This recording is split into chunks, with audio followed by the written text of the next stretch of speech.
Hello random fellas, I'm Jacob Chess Strategy and this is my Nimzo-Indian opening theory. The Nimzo-Indian is a rather complicated thing, so it can be quite overwhelming to get into this amazing opening, but I think I found a simple way to equalize for black in pretty much every line. So the Nimzo-Indian starts after d4, knight f6, c4, e6, knight c3, bishop b4.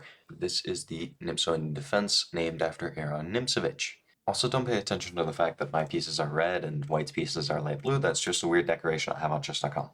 There is a lot of lines here. Black is going to play c5 against everything that is not one of these four main lines. Queen c2, knight f3, e3, and g3. Against knight f3, we're going to play castles. And against e3, we're also going to play castles. Against queen c2, we're going to play d5. And against g3, we're going to play d5. It should be noted that in the lines where we castle, we will usually play d5 afterwards. It's just a move order subtlety, because if you play d5 immediately, there's some annoying setups to deal with. Castling immediately is just good in these lines. And we will play c5 sometimes if white plays nonsense, okay? Alright, so let's start with queen c2, the classical variation, d5. The Noah variation, no clue who that's named after. Let's say a3. This is the most logical move for white, because that was the whole purpose behind playing queen c2. It was to defend the knight so that we cannot ruin the pawn structure. Let's say instead of a3, there's c takes d5. This is a sideline, but okay, e takes d5. Let's say bishop g5, and h6, bishop takes f6 is best. After queen takes f6, a3, take, queen takes, castles. Queen takes c7 is not a move, because we take on d4, and there's too many things hanging, so queen c3, queen b6, keeping the queens on the board, and okay, this is all some theory. It can get pretty lengthy. I went pretty in depth in a lot of these lines, but basically black is just really quite a substantial amount better, because white has the back rank fest going on, and white is the maximum amount of moves away from castling, barring e3, which opened up the bishop. Instead of bishop takes f6, let's say bishop h4. Now we can start playing some really aggressive stuff. g5, bishop g3, knight c6, e3, h5, bishop b5, h4, bishop b5, and castles. So now we're threatening to take the bishop.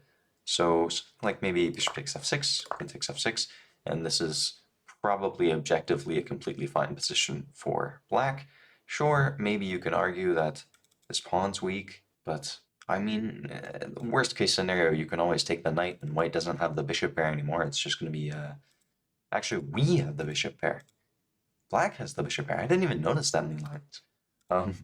Black has the bishop pair, which is really weird in the Nimzo-Indian, but okay, we can always give up the bishop for the knight if white ever unpins and tries to win the d5 pawn, and it should just be a completely fine position for black, despite our kingside pawns being pushed forward. I think that's more of a benefit for us in attacking than it is a weakness. So instead of bishop g5, let's say bishop f4 instead. Now we play c5.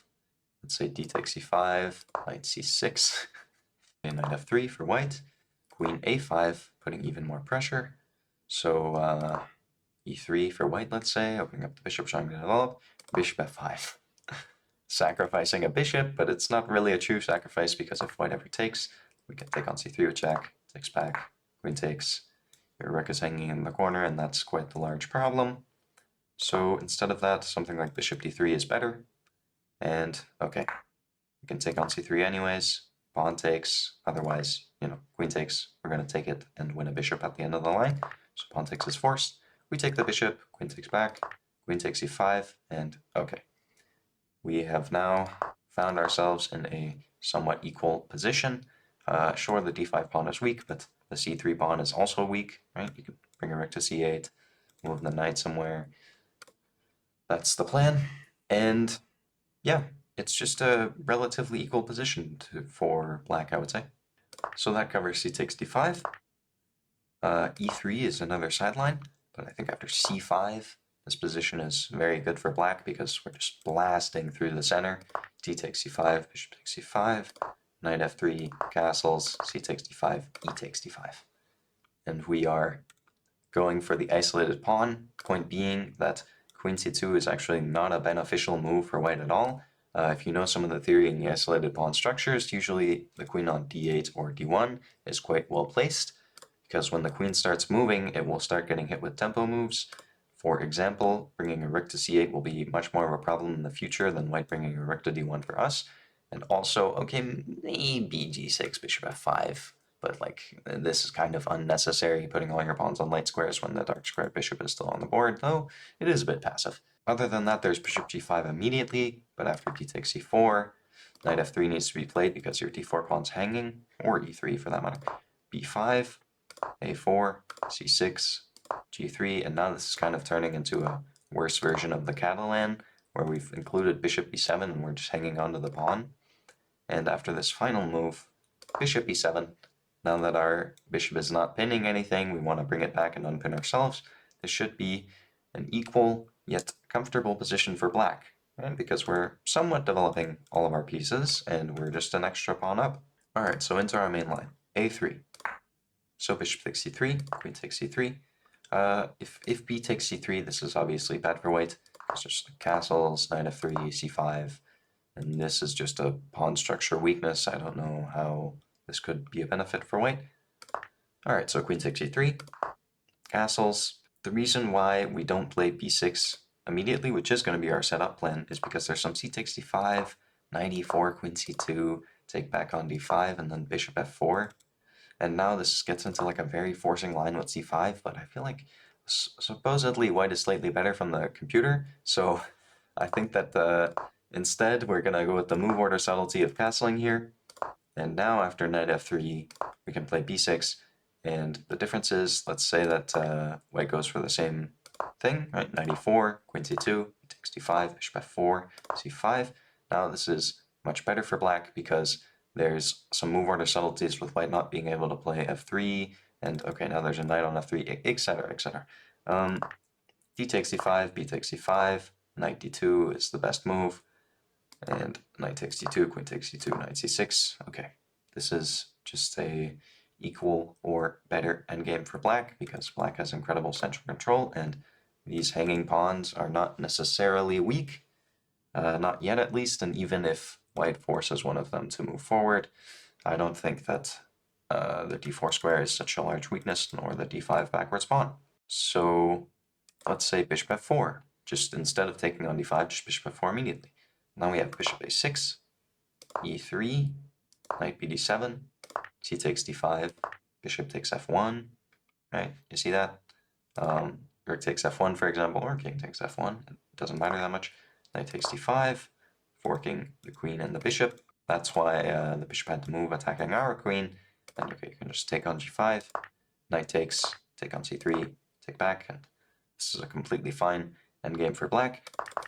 Note that the knight moving to g5 is more of a benefit for us than playing something like knight takes e3 immediately, where after bishop takes here, let's say, oh, you know, it makes logical sense because you're developing the rook, but it's actually much more beneficial to kind of undevelop somewhat white's pieces than it is to develop this rook, right? Because it's not doing that much on the d file so long as this pawn is super, super defended. Other than that, there's e3 as a sideline, but after bishop b7, let's say b3, this is not completely terrible for white, but c5, d takes c5, knight e4, hitting the queen, queen c2, knight d7, going for a pawn sacrifice line. After c takes b6, take on c4, and let's say that white plays super greedy for some reason and takes on e7. Now we have the option to insert taking on b3, and after queen takes b3, knight d c5, queen c2, queen's forced to move, bishop d5. These are kind of some engine moves, but okay, the attack starts to be very, very real. The white king is feeling a bit unsafe. Queen a5 is always a move in the future. Let's say bishop c4, we can trade, queen a5 check, and king f1 is best. Let's say bishop d2 instead. You can just play knight takes, rook f d8. Super, super large amount of pressure barreling down on the white position. And in the final position after king f1, queen takes s7. Okay, we have regained that pawn, so we are only one pawn down, and there is a major back rank fest going on in the white camp, and all of our pieces are developed except for this rook, arguably. But okay, this rook can go over to c8 or d8 in a move or two. So that covers all the sidelines.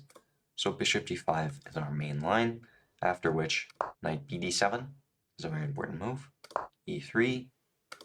So instead of e3, let's say knight e5, just play h6, bishop h4, c5. Yeah, this is just good for black. I don't know how knight e5 was helping white.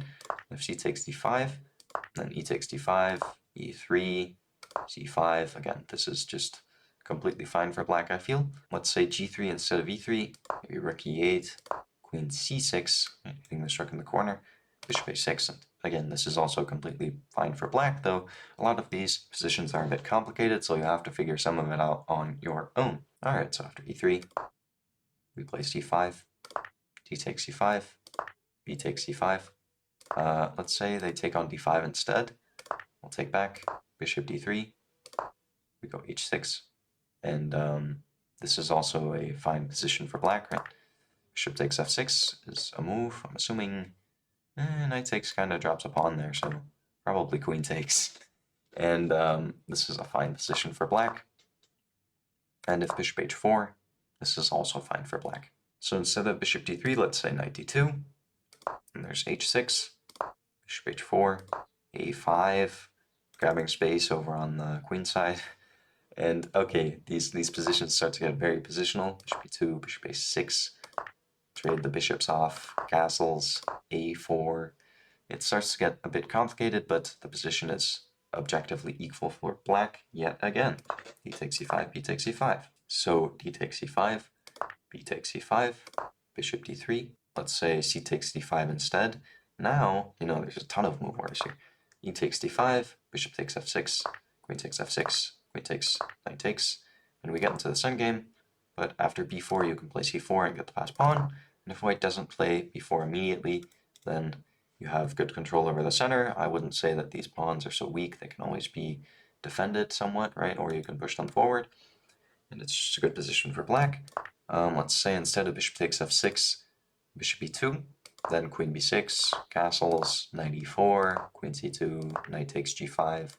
We have regained our bishop, knight f6, and it's a good position for black once again. So bishop d3, queen b6 is our main line, bishop takes f6, knight takes f6. The reason why white wants to take on f6 is because now this knight is free to move, so knight e4 forking the queen and the bishop is going to be a common theme. Knight takes f6, castles, a5, grabbing space on the queen side once again, c takes d5, e takes d5, rook a, c1, c4, and okay, you don't have to remember all of this, these are just like common moves in this endgame. I think that it is a relatively active endgame for black, and yeah, I think it's completely fine.